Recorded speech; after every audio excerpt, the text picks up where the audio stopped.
Switzerland's status as a safe haven is under attack.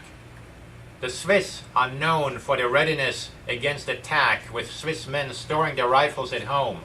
However, this time around the attack is coming from one of their own. The chairman of the Swiss National Bank believes that Switzerland's currency must not be as strong as it is, and has embarked on a battle to try to weaken the Swiss franc.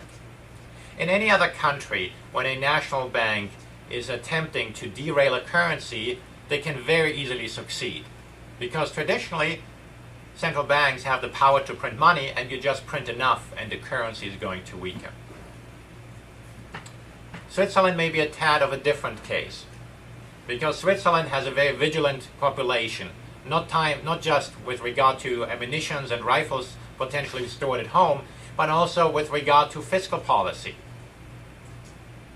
In 2001, the Swiss population passed a constitutional amendment to impose a balanced budget onto the Swiss government. That's because during the 1990s, Switzerland became a bit lax with its fiscal policies, and the debt to GDP ratio was rising into territory more associated with other industrialized nations.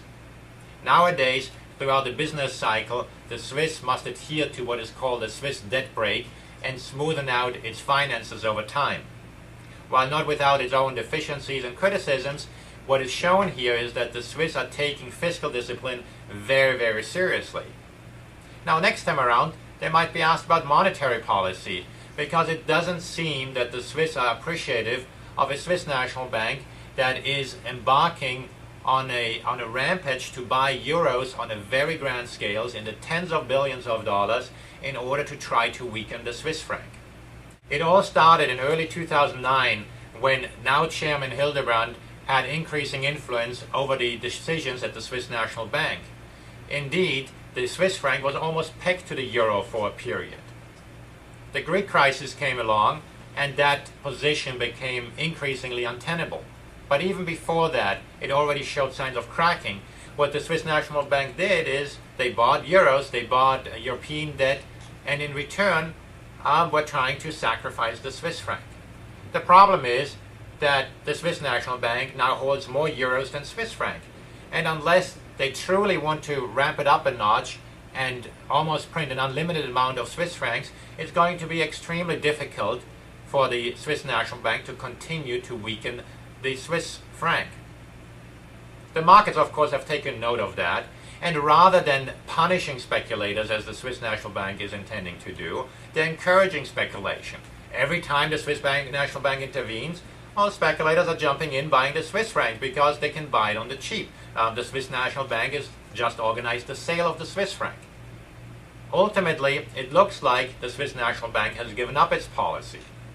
A few weeks ago, the Swiss National Bank indicated that they no longer have a threat of deflation. That's been the code word for intervention. Deflation can be equated with a strong currency where exporters have a harder time. We believe that prices should be set by free markets and not by policymakers. Not only because policymakers cannot possibly know the appropriate exchange rate, but just as importantly, when policymakers are setting exchange rates, when policymakers are setting prices for any good or service, the markets are focusing more on what the next political decision will be, ultimately leading to capital misallocations. The free flow of capital, the free flow of currencies is far too important. The damage caused by interventions is far too great. Ultimately, if the Swiss National Bank were to succeed, the harm caused to the Swiss banking system would far outweigh the benefits given to the few exporters that can increase their exports by a notch. Think about it. How many low-end consumer goods does Switzerland export? It is just impossible for an industrialized nation to compete on price. You have to compete on quality and on service. The one sector that's been complaining about the strong Swiss franc is the Swiss watchmaking industry. But one of their key ingredient costs is the price of gold, especially in the high end of the watchmakers. And a weaker Swiss franc is not going to help them. It's a problem for the international market. It's a problem in the areas where the watches are sold.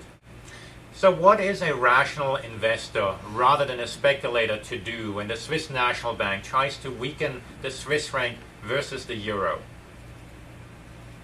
Well, from the outset, it was fairly apparent that the intervention would unlikely be as radical as, say, an intervention could be in Japan if the Japanese were set on to destroy the currency. With the Japanese, that could be a very credible approach, whereas in Switzerland, it is less credible because of the culture in Switzerland, because of the background and the setting in Switzerland. At the same time, the increased threat of intervention did cause us to move money from Switzerland to Norway in early 2009, calling Norway the new Switzerland. We had a couple of editorials in the Financial Times and talked about it at various venues. At the same time, as the Swiss position became increasingly untenable, we decided to reduce our Norwegian kroner exposure again earlier this year. And fortunately, it seems that the market forces are playing a bigger role yet again, so that we can focus on the fundamentals and give our allocations to the countries as we deem appropriate. Indeed, it is not just the speculators, it is also the investors that get scared away when national banks, central banks, policymakers become too activist. I'm Axel Merk. I'm the portfolio manager at the Merk Mutual Funds. We manage 3 no-load currency mutual funds that typically do not use leverage. Please sign up to our newsletter, sign up to these videos, and we look forward to talking to you again soon.